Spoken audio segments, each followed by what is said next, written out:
Hello and welcome back to the channel. My name is DuckFilms and today we're talking about the Marvel Rivals team composition for the pro side of things. And we're mainly going to be looking at the North American side. We're talking about teams like Sentinels, 100 Thieves, and even FlyQuest. Now of course there's other NA teams, but I'm just using these three as an example. And if you want to see more Marvel Rivals content like this, or just more content in general, make sure to hit that like and subscribe button as I try to post a video each and every single day. But without further ado, I hope you sit back, relax, and enjoy the show. Now I first want to talk about Sentinels team composition because I find it rather interesting. Now on Convergence or Convoy maps, they usually opt to ban both Wolverine and Bucky. Now these two heroes are typically banned as they are the biggest obstacle for any Vanguard player. And that's certainly the case for Sentinels as they like to run 3 Vanguards in their team composition, which I find rather interesting. Now for their main tank, Sentinels run a Doctor Strange. And you might be asking yourself, why Doctor Strange? Wasn't he recently nerfed? Now yes, while he was nerfed, he still has an incredible impact. Mainly because one of his abilities, Dark Magik, and his ultimate ability, Eye of Agamotto,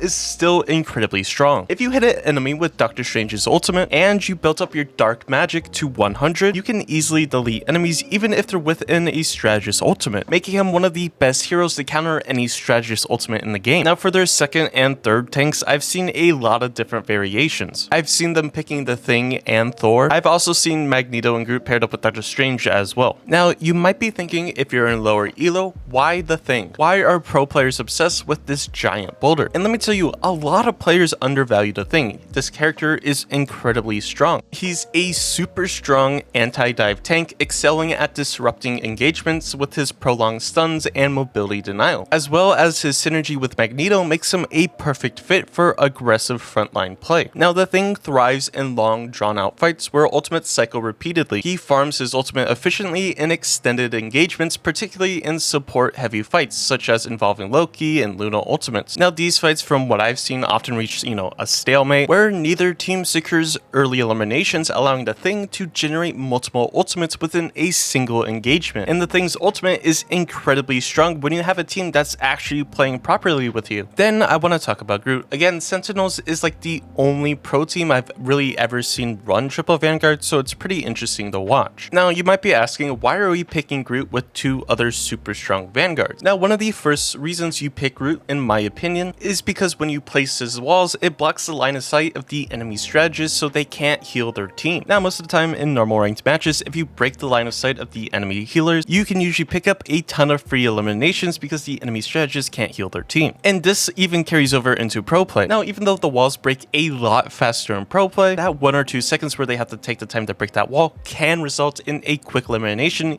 easily turning the tide of that team's favor. Now besides that, Groot also just does a ton of damage. He's one of those Vanguards, just like Thor, that can rack up a ton of damage and a ton of eliminations very quickly. Then of course we have to talk about his ultimate. Let's be honest, Groot's ultimate can be a complete game changer, focusing all of your team's fire to one specific spot. Even if the enemy team is within a Strategist ultimate, then you were to pop, Doctor Strange's ultimate, you can easily wipe them. That's why they run the Doctor Strange Groot combo. Now if you are playing Doctor Strange and Groot as your 2 Vanguards and you want a third one, you're not going to be picking the Thing. One of the Thing's biggest counters is Groot. Groot excels at stopping the Thing both with his charges and his ultimate, so playing the Thing in the Groot is a lost cause. So typically in a triple Vanguard setup, they opt for either a Magneto or even Thor. Now you run Thor because he acts kind of like another DPS in a sense. Let's be honest, he's just a DPS hero with a little bit more HP. Now what I've noticed from Sentinels, sorry if I'm exposing you, is that they typically only run Thor when Loki is not banned. Because if Loki's not banned, then they run Hela, Loki, Thor for the team up, which that team up is just simply amazing. It's a free res for 2 characters. How can you go wrong with that? But in the case that Loki is banned, they typically swap out Thor for Magneto. Now let's be honest, by now you should know how strong and impactful Magneto actually is. He can easily save your strategists, dish out a ton of damage, and can completely get rid of enemy strategist ultimates as well. Now in this triple Vanguard composition, what are they running for their Duelist? Well, no matter what, if Loki is banned or not, they're always going to be running a Hela. Now Hela is very strong currently. She's one of the strongest duelists in the entire game right now, mainly for the fact that she can essentially 2-shot any duelist or support character, and quite literally from any range, so why wouldn't you run it? Now I will say I think Hela is okay here. In theory, the 3 Vanguards should create enough space for Hela to dish out a ton of damage or even go for flanks if she so desires. And because I'm analyzing this, I think it's also the thorn in their side. The second they lose that space, it's going to be pretty suffocating for that Hela play player, as she isn't going to have a ton of room to work with. But of course, they probably have all of that figured out, or at least I would hope so. Now let's talk about our strategists in this team composition. And for right now, I'm going to say no strategists are currently banned. So if I'm Sentinels or pretty much every team,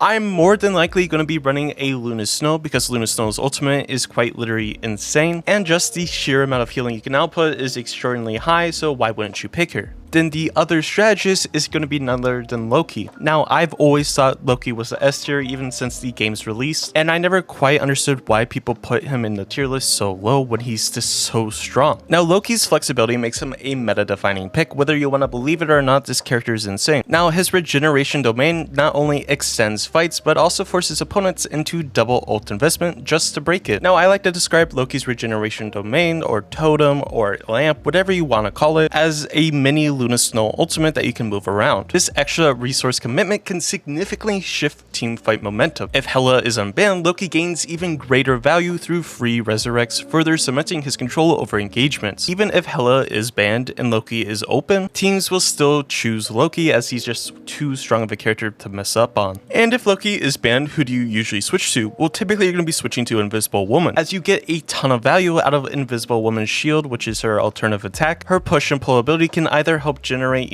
easy picks, or even helping to escape. And of course, her ultimate is very good. You can place the ultimate, and if you have a fear of Magneto, all you have to do is place it from afar, then literally just jump and run away. You stay invisible while Magneto's panically trying to find you inside of your ultimate. Now, if you still don't understand the concept of this video, it's perfectly fine. I'm talking about one team composition that I find rather interesting, explaining why they're picking it, and more. And again, it's for the teams of Sentinels, 100 Thieves, and FlyQuest. And like I said previously in the video, yes, there's other NA teams. I'm just focusing on these three right now, and I'm just testing the waters if you like this sort of video or not. Now moving on to 100 Thieves, or specifically on the Grishal Path Convoy map. I know I mispronounced that, and I actually have no idea how to say it, so we're just going with that. They run a rather interesting team composition for the NA side. Now this team composition has been played in EU before, but in the NA region, I think it's one of the first times we've been seeing it. Of course, I could be completely wrong. They decided to bring out Venom, Magneto, Namor, Wolverine, Invisible Woman, and even Luna Snow. Now, I really enjoy seeing Venom get played, not because I think the character is incredibly busted or anything like that. I just like seeing a wide variety of heroes getting picked, but that's besides the point. So Venom and Magneto, unlike traditional dive composition, this setup revolves around pressure application rather than direct engagements. Now, unlike traditional dive setups, Venom doesn't rely on a hyper-mobile partner, but instead operates as an independent pressure tool. He excels at forcing out cooldowns before major engagements, absorbing crowd control when shielded by Magneto,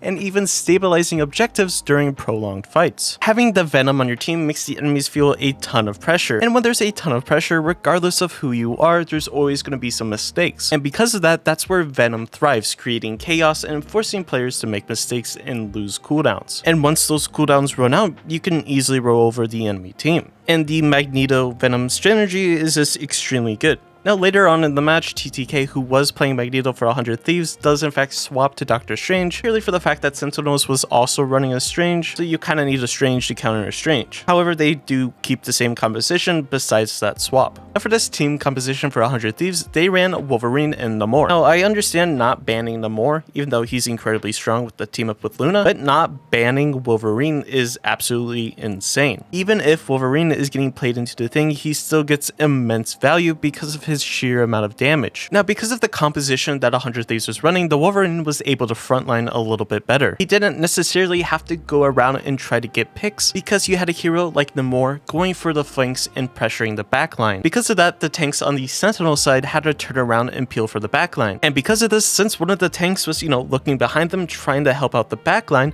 this allowed Wolverine to get an easy kidnap on the other tank player, which kind of just resulted in a snowball effect. Now let's just say in this entire match, the Wolverine got a ton of value. Now how Namor is played on 100 Thieves is that he's flanking, which you should be doing as Namor. He's an incredible flanker whether you want to believe it or not. All you literally have to do is get behind the enemy, find one of their strategists, throw down 2 of your monstro spawns or 2 of your turrets, then land a alternative attack on a strategist and to get instantly deleted. Because of this, 100 Thieves was just continuously applying pressure and nothing could really be done. Now Sentinels was also playing triple Vanguard into a Wolverine. Now I'm not trying to flame or anything like that. Even if there are counter strategies of playing triple Vanguard into a Wolverine, I mean they are out there, but still playing triple Vanguard into a Wolverine just doesn't make sense. Sure, you have the thing he can't get kidnapped or anything like that. Yes, you have Magneto who can bubble one of the players getting grabbed by Wolverine, but once that cooldown runs out, there's literally nothing stopping the Wolverine from dealing a ton of damage. Now for the strategists for this team composition that they were playing, it's no different to what any other team is playing currently, and that is none other than Invisible Woman and Luna Snow because Loki is banned. And because you're playing Luna Snow and Namor is not banned, well, you're going to be playing both of them because they get the team up, and that adds a ton of extra damage to Namor, so why not? And of course you're running Invisible Woman. Now these 2 strategists remain just as important for each and every single team because of the same reasons, and if you don't know those reasons, skip back to the Sentinels portion where I explain why. I'd rather not just say the same exact thing I did just a couple minutes ago, but overall I think the 100 Thieves team composition with the Venom is super solid. I mean they did win, but let me know what you think in the comments down below. And do me a favor, check out one of my long-term partners, Control. They are a meal replacement who have protein shakes, cookies, and even protein bars, and they taste amazing. By either clicking the link in the description or scanning the QR code on screen, you can head straight over to the website and check for yourself. And remember to use code DUCK at checkout for 10% off. It helps you and it helps me. Now let's talk about FlyQuest. Now no offense to FlyQuest in any way, shape, or form, but the only team composition I found rather interesting, which of course was the one on Chala Domination. Of course I probably mispronounced that, sorry about that, but they went ahead and did like a standard 2-1-3, which is 2 Vanguards, 1 Duelist, 3 healers. For our 2 Vanguards we had Magneto and the Thing. Of course I've already talked about how good they synergize together. As the Thing goes in, you can bubble him as Magneto, you can bubble the people in the backline that are getting dove, and 100 Thieves was also playing Wolverine, so you can bubble people getting, kidnapped by Wolverine and so on. Now 100 Thieves did swap off Wolverine because they were running triple strategists on the side of FlyQuest, which made the tank's life just a little bit easier. That's enough about 100 Thieves, we're focusing on FlyQuest. Now you might be wondering why I picked this comp. You're like, triple strategist, I see that all the time in normal ranked play. Well, in pro play, at least for the NA region, you don't really see triple strategists, so it was rather interesting to watch. But you understand how the Thing and Magneto pretty much work together. The Magneto bubbles him, the Thing jumps to his teammates and gives shields, and it's essentially how you think they should be playing together. FlyQuest was running the solo Star-Lord. Now don't get me wrong, Star-Lord is a very good duelist. He's probably one of the best duelists in the game currently, mainly for the fact of how well he synergizes with a character like Magneto. But I feel like playing a solo Star-Lord into an enemy Magneto is going to be extremely difficult to deal with. Now I'm not trying to be mean or anything to FlyQuest whatsoever, but I do feel like their team compositions lack to those of 100 Thieves and even Sentinels. Again, going to the second map, which is Domination, on the first point they were playing Loki. The Wolverine wasn't getting any value because of the triple strategist setup from FlyQuest. So you know what the Wolverine does? He goes back to spawn and swaps to Winter Soldier. Now he's playing Winter Soldier into Loki, where he can get a ton of free resets, and he decided to stay playing as Loki until the end of the round, which I don't really understand. I think a swap off of Loki should have been a lot faster, because if you know anything about Winter Soldier, if you play into a Loki, you're gonna have the time of your life getting free resets with your ultimate, and that's quite frankly what happened in the first point. Although the team composition in theory for map 2 seemed very good, I just think there's a rather poor execution of swapping off of specific heroes at certain moments. Then for the second point, things got a little bit better. They did in fact swap off of the Loki, but instead they went a Luna Snow Invisible Woman, but they still had the Atom. Now in this case you're playing Adam Warlock kind of like a second duelist because he does a ton of damage, and because of his utility is still rather strong, and because you're still playing Star-Lord so you get the team up or whatever. Again, you're playing 2 main healers with 1 off healer. I just feel like there's a lot of healing going to be taken away from the 2 main healers, and sadly there was. Now I know this one part about FlyQuest wasn't necessarily me talking about the team composition, it was just kind of like